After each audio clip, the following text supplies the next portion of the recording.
Hey everybody, today I'm going to talk about a real estate investing strategy that literally nobody talks about. And it's just crazy to me because this is the exact strategy that I used that's helped me build a $5 million portfolio in less than 10 years. So today I just want to break down that strategy, explain why I think it's the best and how you can use it on your own investing journey. Before we get into it, I want to talk about what makes a strategy a good strategy in the first place. For me, there's 4 pillars that make an excellent strategy. Number 1, it has to make you money, and it's got to make you the maximum money. So it has to be a strategy that accelerates or helps you make the highest profit. So how do you do that in real estate? Well, there's 2 ways to make profit. There's cash flow, which is just the money left over every single month after the expenses are paid. So whatever you bring in, expenses are paid, whatever's left over, that's your cash flow, and that's the bloodline for any real estate investment. You need money to keep the house running, and you need extra money to reinvest. So cash flow is really important. The second piece to make money in real estate is appreciation. Every year, house values go up, and that's the goal. And you want to find a place that's in a good area, that's growing, not too expensive, but take advantage of yearly appreciation. You want to see the value of your house go up every single year. And this is how the real millionaires are made. It's not through just cash flow. You need both. You need cash flow and you need appreciation. If you find a strategy that does both, and which is what I'm going to talk about, that is the real money maker in real estate. Number 2 is recession proof. You don't want a real estate investing strategy that's tied to the economy. If the economy is going up, it's all good. Everyone's doing great. Everyone's high-fiving. Everyone's making money.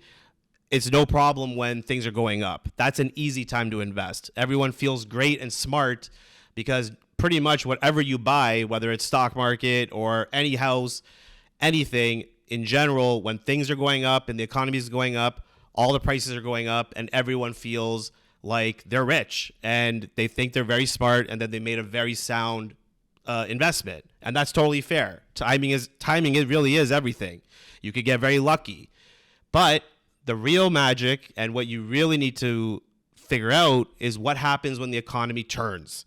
What happens when things go down? What happens when people lose their job? What happens when people have less money and they're not traveling as much? What happens to rentals then? What happens to Airbnb style investments when there's going to be less traveling and less tourists? So when things go down, that's when things and investments are put to the test. So you want to find something that is recession proof. And with real estate, what that means is you want steady demand for rental and you want to make money on a consistent basis every single month. You don't want any vacancy, and that is how you're going to protect yourself when the economy goes down. And that is really important. The third piece is safety. And what do I mean by safety? Well, for any real estate strategy that you pick, there is a potential for the rent to go to zero. So if you think about it, you want a strategy that gives you protection and limits that risk of having your rent go to zero. Because if you have a property that's not being rented or the people are not paying rent, well, then everything is coming out of your pocket and it's going to take a lot of time and effort, and you will lose that investment trying to get that person out. So that is a disaster situation, and we want to avoid that at all costs. Also, you have to think about just in general rules and regulations, right?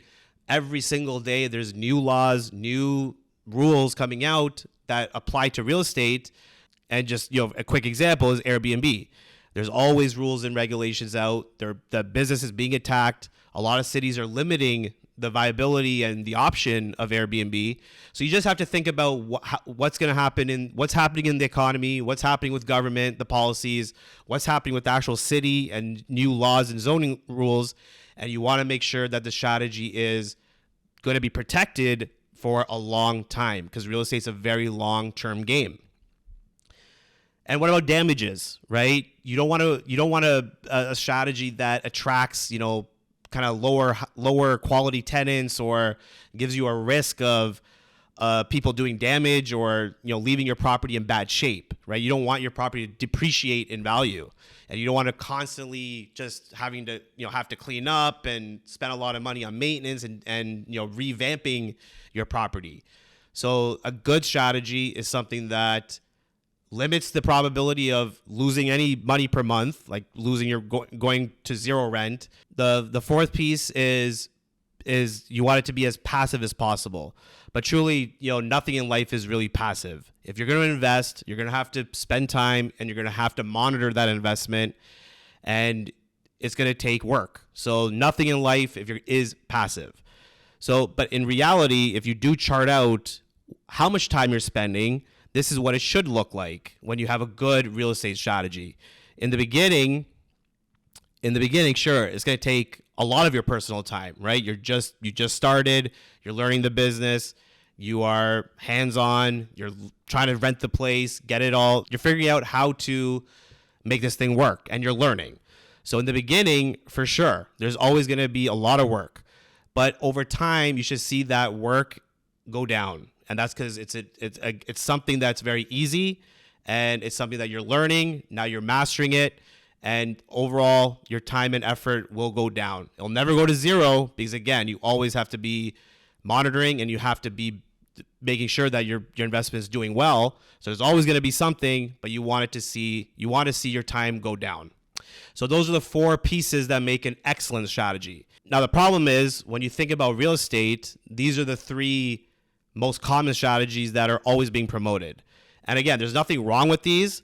But what the point of this video is I want to show you something that beats all of this. But let's break down why these common strategies aren't really the best. So like I said before, the goal is to have a strategy that hits all of the four pillars. And let's break down why each of these don't. So for example, single family homes. That is probably the most traditional strategy that everyone thinks about. And when you think about investing in a house and just renting it to one single family, then it's pretty obvious that the gains are going to be pretty limited, right? There's only so much a family is going to be able to afford, and you're renting this whole place. And when you add up all the things like mortgage, the insurance, property tax, maintenance, all of that adds up, and that pretty much sets the rental market for single families. No single family is really gonna spend so much more than what the mortgage costs, because then they just go buy their own house. So for a single family, it's pretty known that the gains are pretty limited, but they are pretty recession proof, right? If you think about when things are going up, there's always going to be there's always going to be people who need rentals, and when things go down, it's the same thing. There's always going to be a rental market for single families. So that's pretty good. They are recession proof. But let's talk about safety. Let's talk about what I said before, the probability of your rent going to zero.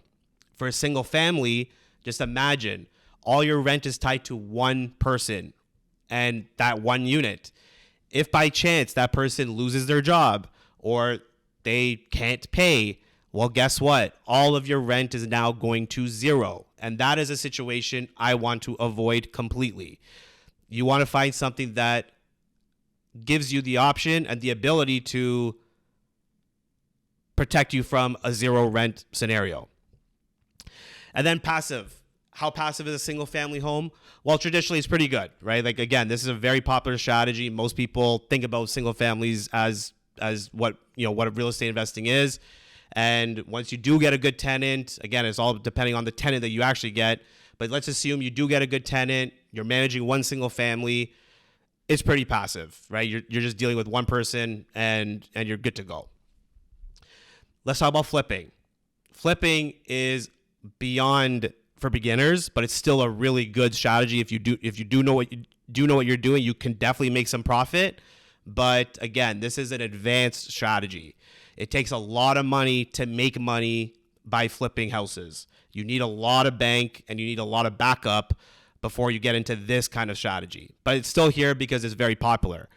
So yes, you can absolutely make a lot of money by flipping. And the idea is you're trying to buy properties that are very low price. So something that's already really run down, that's not renovated, something that's very cheap on the market. You buy it, you renovate it, the value of the property goes up, you sell it, and you do that multiple times a year, right? So if you do that and execute, sure, you can definitely make some profit.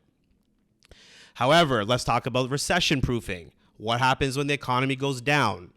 That is where this strategy can absolutely break you. Timing is so important in this particular real estate strategy. And that's something that I want to avoid. I want something that's recession proof. Safety, I can go both ways on this. It could be, it is safe in a sense where you're not really tenanting the place. There's no risk for damages because you are renovating the place. So you have full control of the project.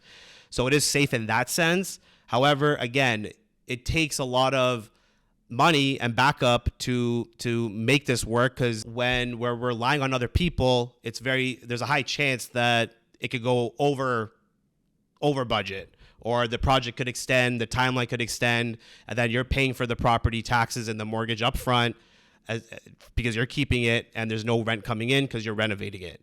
So again, it's a good strategy. However, it doesn't check all the boxes yet. And from a passive perspective, this is absolutely not a passive strategy, because you are fully on board. You're working with a contractor. You have to be 100% hands-on.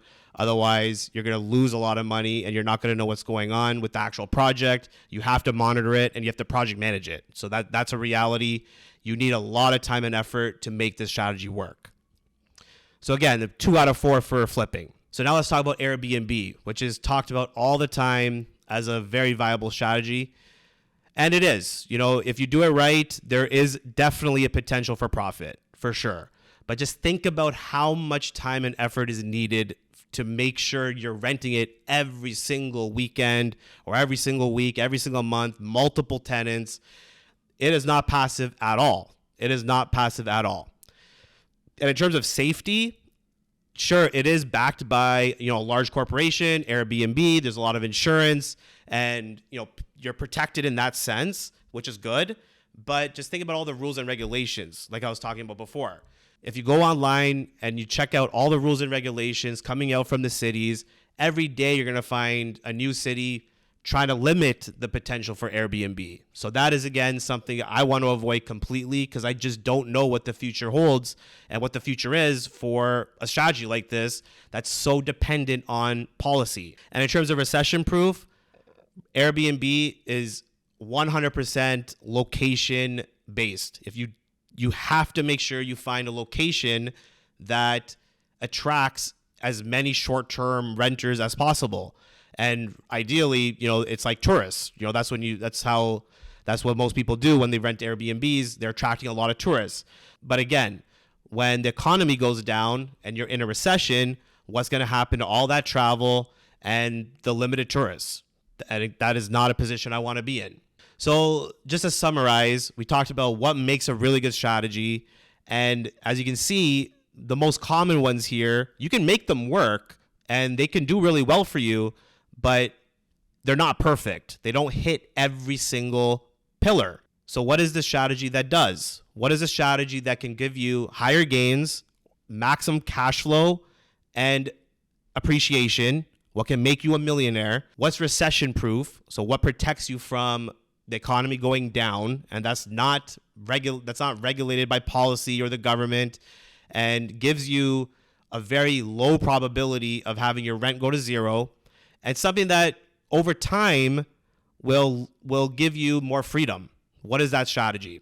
Well, for me, what I've been using is student rentals. And before you think that I'm just crazy, let me explain, because this is exactly what I've been doing for the last 10 years. And what do I mean by student rentals? I'm talking about finding a place near college or university and just renting to students. That is what I'm talking about. This is the strategy that I've used that's helped me build a $5 million portfolio in the last 10 years. And before you think that this is a crazy strategy because all students party and there's going to be a lot of damage and all that stuff, let me explain why.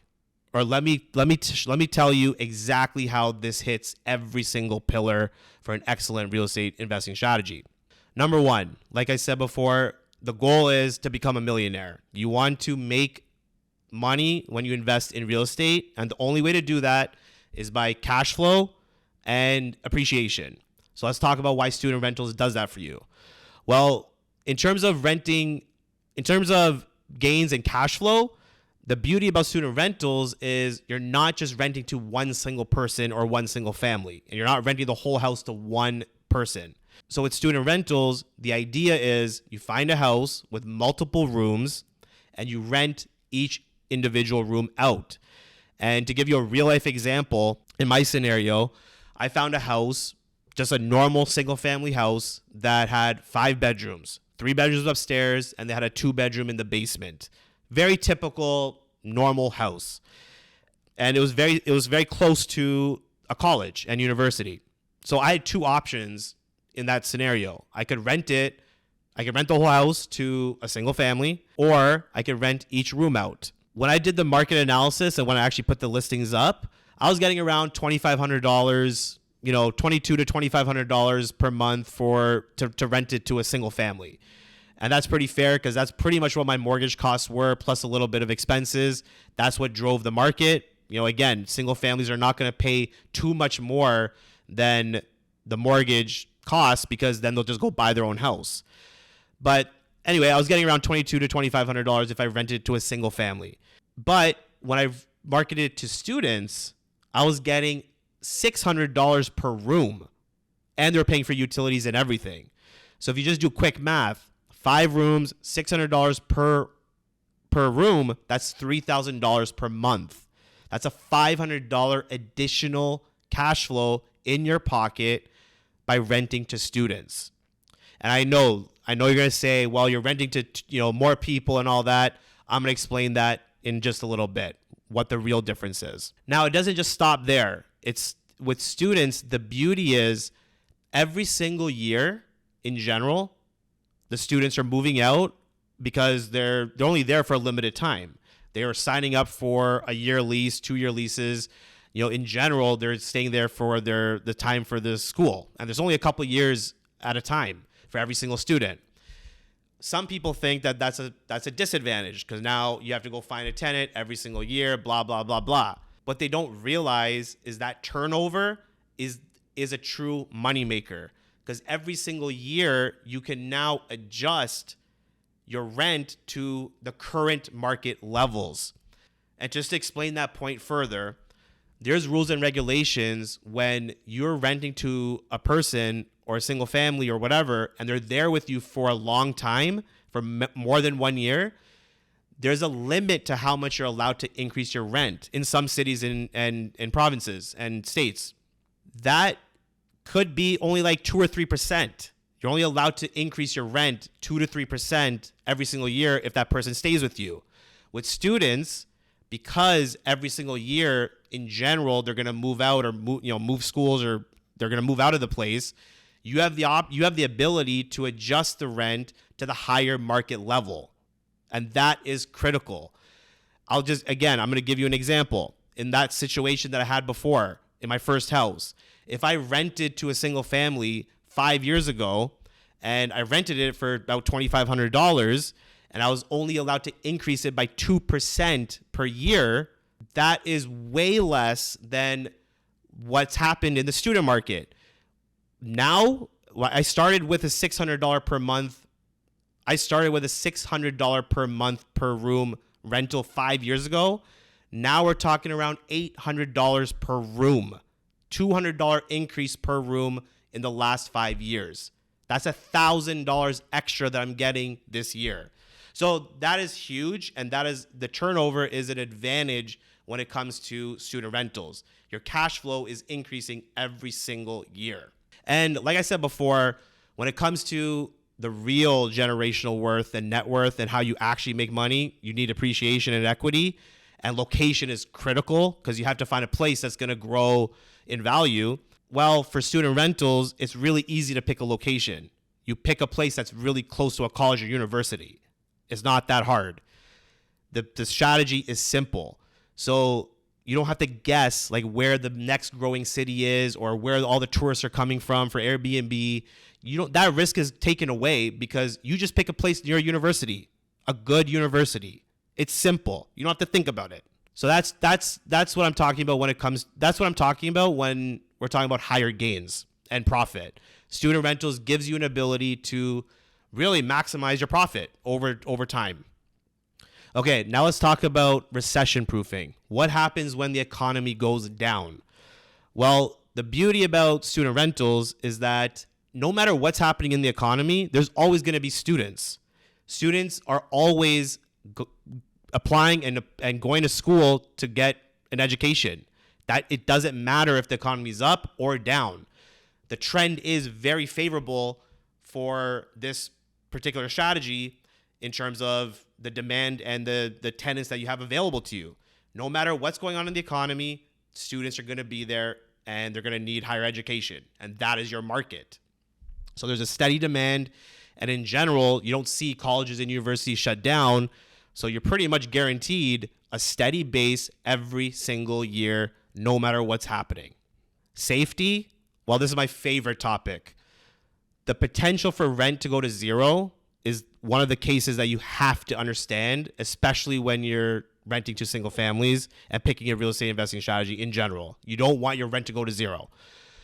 Now, think about renting to a student or multiple students. Because you're renting to more than one student in the house, the chance of every single student paying or not paying is very low, right? Because now, instead of just relying on one person in one house, now you have 5 students paying, and all of them in general are backed by government loans and their parents. They all have the money. That's why they're there studying. So in general, students are backed financially. They're there for a short term anyway. They're only there for a couple years to pursue their education, and the potential for their rent to go to zero is very low. So this makes this strategy very, very safe. Now let's talk about the concept of passive, the time spent. Well, it's the same chart before. I'm not going to lie. Student rentals, it takes time and effort. And like I said before, no matter what you're investing in, you're going to have to spend the time and effort to make it work. If you're looking for some miracle investment that takes zero time and effort, then investing is not for you. And if someone's promising that is just too good to be true, and it's probably a scam. And we all know real estate is a long-term game. Once you understand the business, once you understand what it's like managing students and just understanding, how to market to students, it's not different than renting to any other person. It's a people business. The concepts are the exact same. You're going to spend some time in the beginning learning, just like any other strategy. And over time, you're going to put your learning and experience into work, and you're going to be able to sit back because now you know what to do. You know how to keep it rented, and you know how to maintain the place. And it's going to just get easier over time. There's no difference with student rentals than any other single family home strategy. There's no difference. And like I said before, this is a strategy that I've used, and I've been featured on CNBC on their Millennial Money Make It series. And look, none of this is just theory. I'm doing it. I'm living my life. And I've been on CNBC on their Money Make It series as a millennial millionaire. And this is not me just being arrogant. I'm just showing you that this is a real strategy that actually works. So what's your next step if you want to learn more and actually get into this strategy? Well, I have 3 actions for you. Number 1, join my free Discord. The link's going to be in the description. It's completely free. It's just a community that I'm building to help others get into real estate and specifically learn more about student rentals. I'm also offering free personal one-on-one coaching for the first 10 people that reach out to me within the Discord community. And of course, hit the like button, comment, and subscribe. I'll answer every single question that you have. And thank you very much. I hope you enjoyed the video.